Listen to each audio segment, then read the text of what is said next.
Bonjour et bienvenue sur le pod. Pendant une petite demi-heure, nous allons échanger sur les problématiques de nos métiers en tant que community manager et social media manager. Notre objectif ? Partager ensemble nos réflexions sur un sujet, nos avis et nos pratiques. Et dans l'épisode d'aujourd'hui, je suis accompagnée de Brian. Nous allons vous parler de TikTok et plus précisément des trends. Qu'est-ce que c'est exactement ? Comment être à la page et comment s'en inspirer ? Un dernier mot. Si ce podcast vous plaît, pensez à vous abonner sur votre plateforme d'écoute préférée pour être sûr de ne rater aucun épisode. Allez, je vous laisse, c'est parti!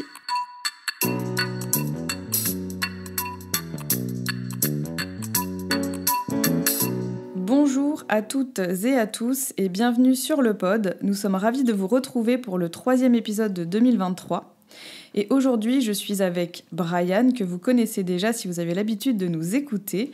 Bonjour Brian. Bonjour Gwen, bonjour à toutes et tous. Tu vas bien ? Très bien. Je suis très motivé par le sujet du jour. Ah, alors justement, parlons-en. Pour ce 33e épisode du pod, nous allons vous parler de TikTok. Première fois qu'on en parle, je crois d'ailleurs. C'est vrai, on a déjà un peu mentionné TikTok dans d'autres épisodes. Oui. Mais voilà, pas autant en profondeur qu'aujourd'hui. Voilà. Donc TikTok, et plus précisément des trends, as you want. Donc c'est le terme officiel et anglo-saxon, mais les trends, ce sont des tendances, voilà, qui émergent donc sur le réseau social en question. Tout à fait. Donc entrons dans le vif du sujet sans plus attendre. Alors bon, déjà, je pense pas qu'il soit utile de vous présenter TikTok, puisque si vous êtes social media manager comme moi, vous connaissez forcément ce réseau social et vous avez au moins déjà été y passer quelques heures à vous perdre dans cet incroyable monde virtuel où dès qu'on a cliqué sur l'application, on se retrouve 2 heures plus tard, l'air de rien. C'est ça, exactement. Mais du coup, moi, je voulais qu'on commence quand même par quelques chiffres, puisqu'il y a des chiffres assez intéressants sur cette plateforme. Est-ce que tu aurais quelques chiffres à nous partager, Brian ? Oui, j'ai 3 chiffres qui montrent la puissance en fait de TikTok et ce qui explique pourquoi aujourd'hui en fait toutes les marques se posent à un moment donné la question. Elles n'y vont pas forcément, mais elles se posent la question. Le premier chiffre, c'est ce qui concerne le temps passé. Le temps qu'on y passe, hein, globalement, sur TikTok. Alors, le chiffre que je vais citer sur le temps passé, c'est issu de la traditionnelle étude de We Are Social, hein, donc, qui est sortie là en février. Alors, sur TikTok, en moyenne, les utilisateurs, au niveau monde, ils passent 21 heures. À peu près 21h24 pour être très précis. Alors, dit comme ça ne veut pas dire grand-chose. Ce qui est intéressant, c'est quand on le compare aux autres réseaux. Et donc, à titre de comparaison, sur Facebook, c'est 13 heures par mois. Donc voilà, Facebook 13 heures, TikTok 21 heures, et Instagram, c'est 8h30. Donc voilà, si on le dit autrement, TikTok, c'est 2 fois plus de temps passé sur Facebook que sur Facebook, et quasi 3 fois plus de temps passé que sur Instagram quand même. Donc voilà, ça c'est quand même un point qui n'est pas négligeable. Alors c'est très lié au fonctionnement de la plateforme et à la puissance de l'algo, hein, parce que quand on y est, en fait on a envie de consommer du contenu, enfin en tout cas on arrive à être enfermé, et c'est d'ailleurs un peu effrayant. Le deuxième chiffre dont je voudrais parler, c'est la croissance des utilisateurs, hein, comment ça fonctionne.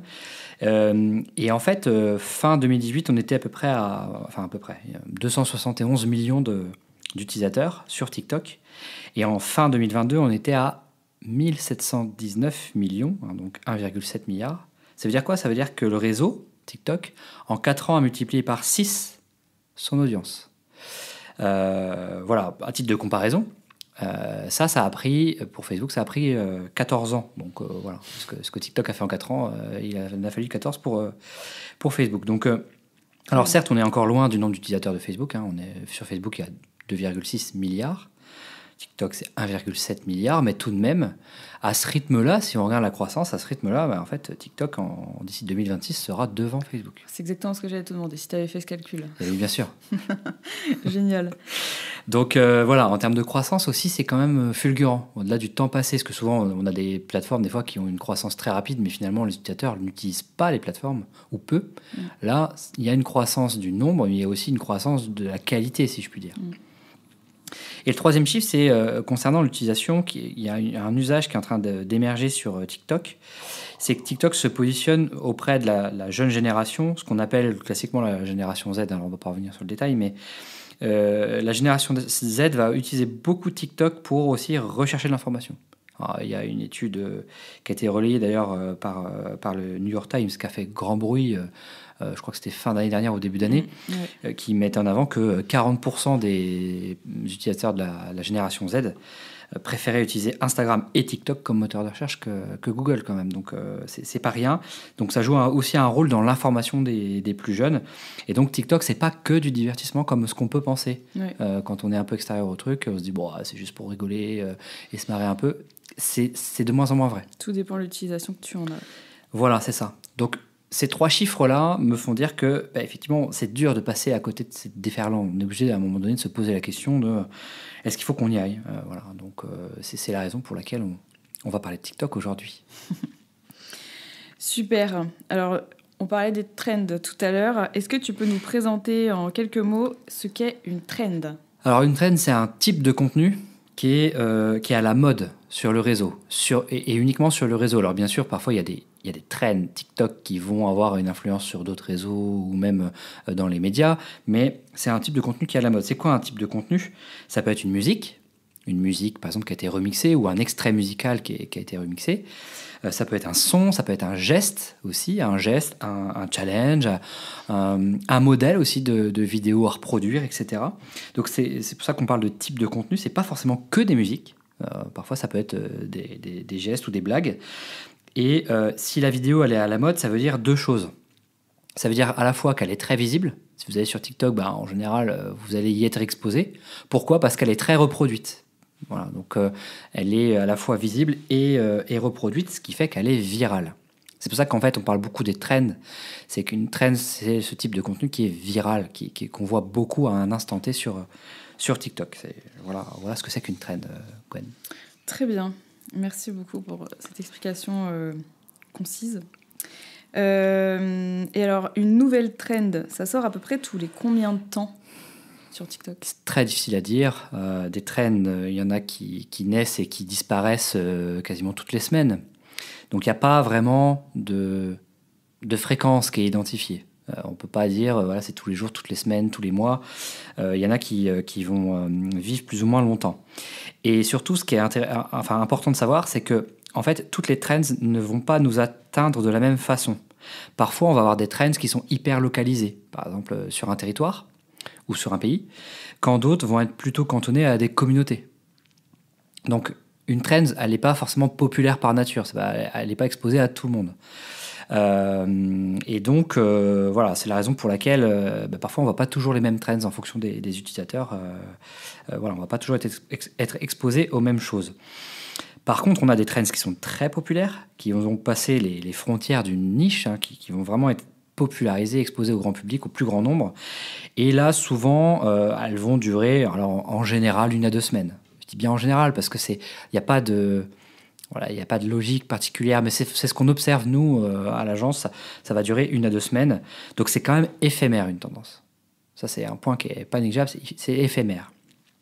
Certaines peuvent durer un peu plus longtemps, plusieurs mois, et donc une trend qui était éphémère peut devenir un contenu qui du coup devient intemporel, c'est-à-dire un contenu qu'on va pouvoir voir constamment. C'est un peu ce qui va constituer les codes et la culture du réseau.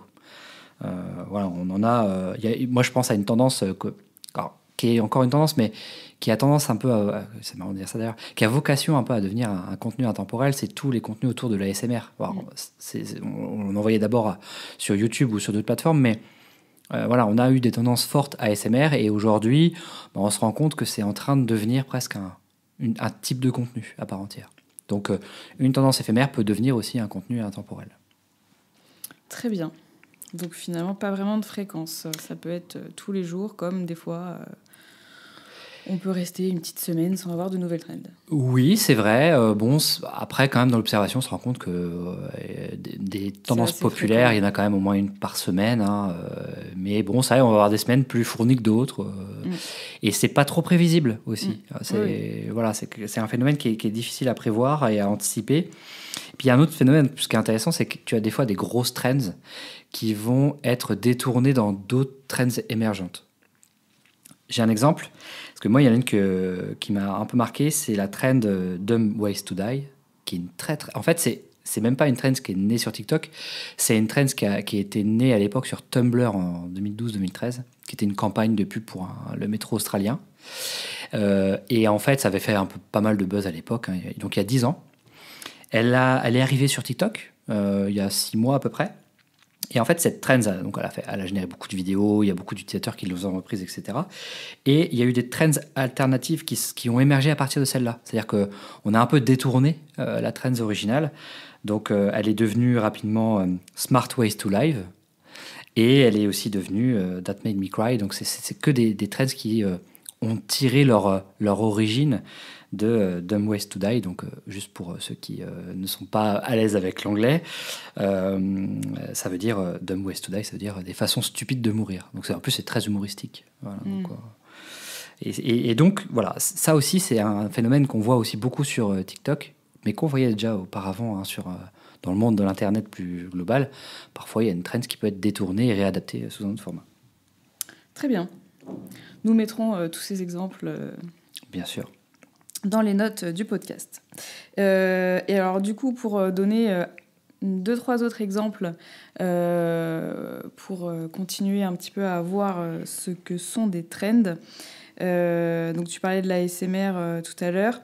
Moi, j'avais noté 2 trends dont on a énormément entendu parler. D'ailleurs, elles sont nées sur TikTok, mais ont été repris après pour aller sur Instagram, etc. Ouais, bien sûr. On a la trend Che la Luna, avec le petit geste italien des doigts pincés vers le haut, où on entendait tout le temps la même petite musique assez entraînante. Celle-là, on l'a vue et revue partout. Mais à tel point qu'elle est sortie de TikTok, elle a été sur d'autres réseaux, et il y a beaucoup d'utilisateurs qui ne comprenaient pas ce que c'était, enfin, qui n'avaient pas vu l'émergence du truc et qui ont dû... moi, je me souviens, j'avais des proches qui me posaient la question, mais c'est quoi ce truc des doigts là vers le haut, où vous bougez comme si vous demandez quelque chose, quoi. Oui. Et en fait, oui, c'est une trend qui est d'ailleurs, aujourd'hui, on la voit encore. Oui. C'est un peu ce que je disais tout à l'heure. Toi, tu as des trends qui peuvent devenir presque des éléments de la culture du réseau. Oui, c'est vrai. Et donc la dernière que j'avais notée, c'était la trend sur donc là une musique de Harry Styles qui est donc As It Was, où du coup il y a beaucoup d'utilisateurs ou de marques qui s'amusaient à en fait raconter une histoire sur les paroles de la musique, où justement ils montraient comment c'était avant. Ouais. Et l'évolution du coup qui en découle derrière. Donc bon voilà, bref, c'était pour les petits exemples. Donc maintenant qu'on est tous au clair sur le sujet, j'aimerais bien qu'on s'intéresse donc d'un peu plus près encore à ces trends TikTok. Donc tout d'abord, j'aimerais bien que tu nous dises, Brian, est-ce qu'il faut impérativement suivre les trends pour alimenter son compte TikTok ? Alors ma réponse est non. Il ne faut pas les suivre impérativement. Il y a une raison principale, c'est que, en fait, comme pour tout réseau social, pour se lancer, il faut d'abord avoir une stratégie éditoriale. Donc il faut savoir à qui on veut parler et qu'est-ce qui intéresse ce public, et du coup, qu'est-ce qu'on va raconter derrière. Donc il n'y a pas besoin d'impérativement les suivre quand on va sur TikTok. Il y a d'ailleurs beaucoup de créateurs et de créatrices de contenu qui font ce retour-là, qui disent moi je n'ai jamais trop suivi les trends, j'ai vraiment pensé à mon public, aux personnes auxquelles je voulais m'adresser. Alors ça nécessite quand même de comprendre comment fonctionne TikTok, dont les trends font partie, mais on peut presque un peu s'en passer, et en fonction de ce public de décider ce qu'on va chercher à raconter. Tu vois, cette histoire de trend là, justement, Che la Luna, c'est assez représentatif. Oui, ok, on peut la suivre, on peut se dire tiens, on va la réadapter pour sa marque, mais pour raconter quoi, enfin, qu'est-ce qu'on en retient, c'est quoi le message derrière. Donc voilà, je dirais qu'il faut pas trop tomber dans le piège de il faut absolument impérativement les suivre. Toi, le mot impératif que tu as employé, il reflète assez bien d'ailleurs le type de questions qu'on a quand les marques viennent nous voir, on nous dit il faut impérativement les suivre, etc. Non, je serais pas aussi précis que ça, enfin aussi fermé que ça. Il n'y a pas une notion d'impératif. C'est quand même un élément qui est assez important à avoir à l'esprit. Ça marche. Mais alors, si c'est pas impératif, justement, quel est l'intérêt pour une marque de s'inscrire dans ces trends? Alors, il y a par contre effectivement des intérêts. Et on peut faire sans, mais ça va apporter quelque chose de supplémentaire. Il y a 3 points, moi je trouve, qui sont intéressants sur le fait de suivre des trends. D'abord, c'est que ça va un peu stimuler sa créativité, ça peut donner des idées de contenu TikTok. Parce que le problème, c'est que quand on se lance sur un réseau qu'on ne connaît pas toujours très bien, c'est assez difficile de décliner son message principal, ce qu'on a envie de dire à sa cible, directement adapté en fait au réseau en question. Donc ça permet d'éviter de commencer un peu avec le syndrome de la page blanche. On voit un petit peu ce qui se produit déjà, on s'immerge un peu dans l'univers. Donc ça permet de stimuler sa créativité, d'avoir de nouvelles idées. Et d'ailleurs, en plus, ça permet peut-être potentiellement d'avoir des idées pour d'autres réseaux. Ça va donc nous aider aussi à alimenter notre stratégie de contenu parce que peut-être qu'il y a des contenus qui vont pouvoir se baser sur les trends. Des choses qu'on veut raconter qui vont pouvoir s'appuyer sur des trends en disant, voilà, ce contenu-là que je veux raconter toutes les semaines à mon audience, peut-être que je peux la faire en réadaptant des trends. Et le troisième aspect, c'est que ça va nous aider à mieux comprendre et à mieux utiliser TikTok, donc à nous perfectionner dans l'utilisation de TikTok. Le fait de suivre les trends et de comprendre comment elles émergent, en fait, comment elles se créent et pourquoi, qu'est-ce qu'il y a derrière d'un point de vue presque sociologique, voilà, pourquoi certains sons marchent mieux que d'autres, ça va vraiment nous permettre de bien perfectionner sa présence sur TikTok. Donc il y a quand même un vrai intérêt à le faire. Et si on veut être la personne à l'origine d'une trend, comment on fait pour créer une trend? Ça me fait penser à la question qu'on nous posait il y a très longtemps sur comment on fait pour créer un hashtag. C'est un peu la même réponse, c'est-à-dire que n'importe qui peut créer une trend. N'importe qui peut décider d'utiliser un son ou détourner un geste pour essayer pour faire une vidéo basée sur ça. Maintenant, pour que ça devienne vraiment viral, il faut que ça puisse être facile à reproduire et surtout avoir une audience à qui on va demander de reproduire ce geste ou d'utiliser ce son. Donc, en théorie, tout le monde peut créer une trend, tout le monde peut essayer en tout cas de la lancer. Maintenant, il faut une audience et il faut un contenu qui soit facile à répliquer, facile à exploiter. Donc, je dirais que pour créer une trend, il faut quand même avoir une certaine forme d'influence, en tout cas dans le secteur dans lequel on est. Ça ne veut pas dire d'avoir des milliers d'abonnés, mais en tout cas, une capacité à donner envie à son audience de reproduire quelque chose. Donc, c'est pas aussi simple que ça. C'est pas parce que je suis une marque lambda que je vais dire tiens, je vais créer une trend. Il n'y a pas de dispositif de pub, il n'y a pas de tout ça pour créer une trend. C'est presque les utilisateurs qui vont vous suivre qui vont décider de reproduire le geste ou l'utiliser le son. Très bien. Et alors, du coup, est-ce que, même si je pense qu'on a déjà un petit peu la réponse avec les premiers échanges qu'on a eus, mais est-ce que ça suffit de seulement reproduire des trends pour animer son compte ? Je dirais que non, parce qu'en fait, du coup, qu'est-ce qui se passe quand il n'y a pas vraiment de trends populaires sur une semaine, ce qui peut arriver déjà. Et puis, surtout, il n'y a pas vraiment de proposition de valeur sur le compte TikTok. Enfin, qu'est-ce qu'on va y retrouver, mis à part juste des gestes qui sont reproduits qu'on a vus ailleurs. Donc, ça suffit pas de suivre et de reproduire des trends. Maintenant, ça va pouvoir ajouter une petite touche supplémentaire à son compte, ça permet de s'inscrire finalement dans une actualité, mais on ne peut pas baser une stratégie éditoriale uniquement sur une trend, parce que forcément, on va avoir du mal peut-être à fidéliser son audience. Donc voilà, je dirais que c'est le petit plus, c'est quelque chose qui peut-être nous donner un peu plus de visibilité si la trend qu'on va reproduire, elle est qualitative et donc elle est poussée par l'algorithme, mais on ne peut pas baser sa stratégie purement sur les trends. Au risque de se dénaturer même soi-même, parce que on voit bien, on a une marque qu'on accompagne, parfois quand on détecte des trends, c'est pas pour eux, c'est pas fait pour eux, ça correspond pas à ce qu'ils veulent dire, ça serait même d'ailleurs très très bizarre par rapport à l'ADN de la marque, donc voilà, tout n'est pas fait pour toutes les marques. Oui, il faut que ce soit réfléchi quand même. Exactement. Et alors du coup, la question clé, comment faire pour trouver les trends, pour connaître les nouvelles trends qui sortent? Alors ça, je pense que c'est le point qui pose le plus de problèmes. Il y a un an, parce qu'en fait, c'était pile le moment d'ailleurs où on a commencé, nous, à se lancer sur TikTok pour un de nos clients. On avait un truc qui était vachement bien sur TikTok, on avait un onglet découvrir, qui permettait un petit peu d'avoir une idée de ce qui était tendance. Donc directement sur l'appli. Cet onglet a été remplacé récemment par un onglet qui s'appelle Amis, ce qui fait que maintenant, on peut voir des TikTok produits par des gens qu'on suit, mais on peut plus savoir de manière générale qu'est-ce qui fait la viralité en fait sur le réseau. Je vais dire le buzz, mais c'est un peu la même chose. Hein. Même si le buzz, ça fait un peu boomer de dire ça, mais j'assume entièrement. Donc aujourd'hui, c'est un peu plus difficile qu'avant. Alors, nous, ce qu'on va conseiller d'abord, c'est de suivre des marques qui aujourd'hui réussissent sur TikTok. Parce que souvent, ces marques-là, à un moment donné, peut-être qu'elles vont reproduire certaines trends et ça peut nous permettre d'identifier des trends montantes. Parce que si tu as plusieurs marques qui vont s'approprier en 2 jours quelque chose, c'est qu'a priori, il y a quelque chose à exploiter. Alors, suivre des marques, il y en a plusieurs qu'on aime bien regarder. Il y a le compte des JO de Paris. Mm-hmm. Qui fait des choses très bien sur TikTok. Il y a la RATP, Burger King évidemment. Voilà, il y a Free. Et puis il y a aussi un autre compte qui est un peu moins connu, le groupe Orano, qui est un groupe dans l'énergie et le combustible nucléaire. Donc voilà, c'est en apparence qu'est-ce qu'ils vont bien faire sur TikTok. Et ce sont des beaux exemples aussi de marques employeurs sur TikTok, parce qu'ils ont des problématiques de recrutement. Mm-hmm.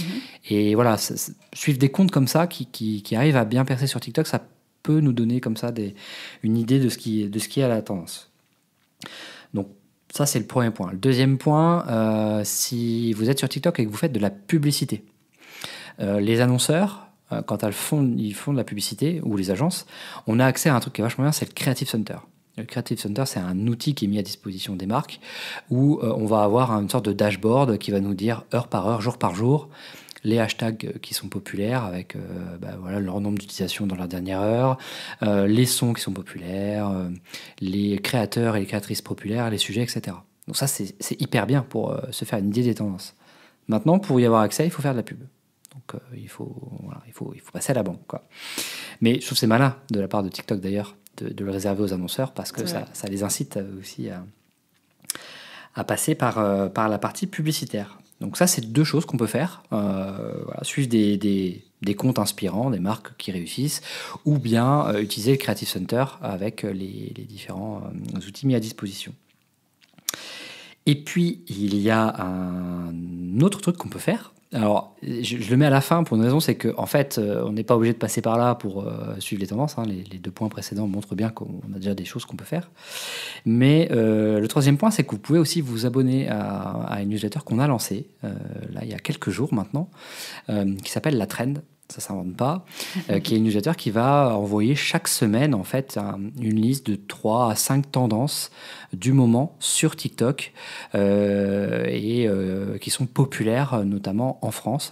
Donc certaines sont internationales et très utilisées en France. Mais ça permet comme ça d'avoir un petit peu un récap chaque semaine de ce qui fait vraiment la tendance à l'instant T. C'est un peu l'outil qu'on a cherché quand on s'est lancé. On avait besoin justement de suivre ces tendances, de comprendre comment fonctionnait la plateforme, etc. On n'a pas trouvé cet outil. Donc on a créé des process en interne pour essayer de mieux affiner notre dispositif de veille de tendance sur TikTok. Et puis à un moment donné, on s'est rendu compte que c'était très pratique pour ce qu'on faisait vis-à-vis de nos clients. Et on s'est dit que ça pouvait être intéressant aussi pour d'autres social media managers, d'autres community managers qui, a priori, avaient le même problème. Donc c'est pour ça qu'on a choisi de lancer cette newsletter, la Trend. Voilà. Donc ça aussi, c'est un très bon moyen pour suivre un petit peu les tendances de la plateforme. Alors, il n'y a pas tout, hein. Forcément, il y en a quelques-unes qui vont passer à côté de notre radar, mais en général, on essaye quand même de recenser ce qui fait la viralité sur une semaine. Ouais. Et puis du coup, il y a quand même, c'est assez détaillé, il y a quand même pas mal d'explications. Ouais, on essaye d'expliquer d'où ça vient. C'est toujours bien de savoir d'où ça vient, parce que parfois, il y a des marques qui veulent savoir aussi d'où viennent les tendances pour ne pas être assimilées à certaines choses qui ne seraient peut-être pas en accord avec ce qu'elles font. Ouais. Et puis, on met des exemples et on indique aussi, alors pas de manière détaillée, mais on va indiquer aussi quand même les points clés à connaître pour reproduire cette trend. Ouais. Qui facilite du coup la reproduction. Voilà, c'est ça, exactement. L'idée, c'est qu'une personne se dit, tiens, j'aime bien cette trend-là, ok, qu'est-ce qu'il faut que je sache avant de me lancer. Opérationnellement parlons, comment je fais pour leur produire. C'est ça, exactement. Donc on les source et après on les présente et on explique aussi comment les produire.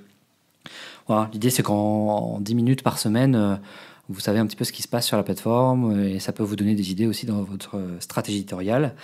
Et ça évite du coup de passer des heures à scroller sur TikTok pour à la fois trouver des idées, identifier les tendances, etc. Parce qu'on a rencontré aussi, quand on cherchait l'outil idéal, des community managers qui nous disaient il faut peut-être y passer quand même 1h30, 2 heures par jour pour se faire une idée, trouver ce qui fait un petit peu le buzz. Donc c'était pas du tout un temps qu'on était prêt à dépenser. Non, c'est pas possible. Ça marche. Du coup, on mettra le lien dans les notes de podcast aussi si vous avez envie de découvrir la trend. Oui, tout à fait. Ça marche. Écoute, on commence à avoir pas trop mal fait le tour. J'ai juste te demandé, du coup, pour un social media manager donc, qui ne s'est pas encore lancé ou qui s'est déjà lancé mais qui ne sait pas trop comment s'y prendre, est-ce que tu aurais des conseils pratiques pour se lancer sereinement? Ouais, le premier, c'est de faire le même travail que vous avez déjà fait sur d'autres réseaux sociaux, c'est de faire votre stratégie de TikTok, vraiment. Alors, c'est quoi la stratégie de TikTok? C'est définir à qui on va s'adresser, quels sont nos personas, qu'est-ce qui va intéresser ces personnes-là en termes de thématiques, en termes de sujets. D'essayer de réfléchir aussi à la fréquence à laquelle vous allez pouvoir produire des contenus, qu'est-ce que ça implique aussi dans votre dispositif de production, est-ce qu'il vous faut un budget, etc. Donc vraiment définir votre stratégie TikTok, comme vous l'avez fait peut-être sur LinkedIn, sur Facebook, sur Instagram, etc. Ça, je dirais que c'est la base et en fait, ça s'adapte aussi à TikTok, même si le fonctionnement est un peu différent, c'est exactement la même chose. Donc, nos cibles vont déterminer la ligne édito, les sujets, les formats, etc. Donc ça, c'est le premier point. Et puis le deuxième point, je dirais que c'est d'essayer aussi de suivre les tendances sur TikTok non pas pour reproduire toutes les tendances, mais à minima pour bien comprendre quels sont les codes de la plateforme, quels sont les contenus du moment, pour essayer de stimuler un peu sa créativité, voire même de trouver de nouvelles idées. Donc de suivre les tendances. Alors bien sûr, si vous n'avez pas le temps, mon conseil c'est de vous abonner à la Trends. Ça va paraître très très promotionnel, on le fait jamais. D'habitude, mais je dirais que là, moi je crois vraiment dans cette newsletter parce que c'est exactement ce que nous on aurait eu besoin d'avoir il y a quelques années. Donc le deuxième conseil c'est de s'abonner à la trend. Et puis le troisième c'est de fusionner les deux, de fusionner sa strat édito, ses contenus propres et parfois d'ajouter peut-être des contenus tendance pour tenter d'avoir une visibilité supplémentaire parce que une tendance qui est une tendance sur TikTok, parfois elle peut avoir vocation aussi à être poussée par l'algorithme TikTok. Je dis pas tout le temps, mais ça peut arriver de faire une vidéo qui s'inscrit dans la tendance. Elle peut être davantage visible qu'un autre type de contenu, donc c'est bien aussi de temps en temps d'essayer de sortir un petit peu de sa ligne et de tenter de reproduire certaines tendances, certains sons, certains challenges, etc. Super. Merci. Finalement, c'était une bonne conclusion. Merci. Je sais pas si tu as d'autres choses à nous dire qu'on devrait retenir de cet épisode. Ouais, je dirais que ce qu'il faut retenir, c'est on parle beaucoup des tendances, énormément, mais il n'y a pas un impératif à les suivre et à les connaître. C'est un plus. C'est quelque chose qui peut vous permettre de vous différencier, qui peut vous rendre plus efficace, qui peut stimuler votre créativité, mais c'est pas une condition sine qua non pour réussir. Super. Merci beaucoup à toi pour ce premier sujet TikTok. Avant des dizaines d'autres. Ouais, certainement, il y a des chances. Parce qu'il y a déjà des choses à dire sur cette plateforme. Tout à fait. Ça marche. Écoute, merci beaucoup. Merci Gwen. Je te dis à bientôt pour un prochain épisode et puis à bientôt à tous nos auditeurs pour un prochain épisode du pod. Ouais, à bientôt. Salut.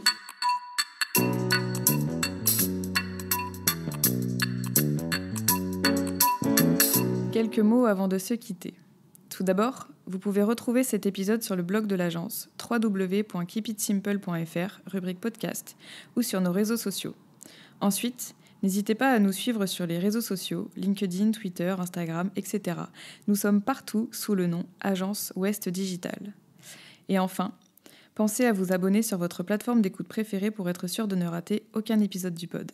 Allez, je vous laisse et vous dis à très bientôt pour un nouvel épisode.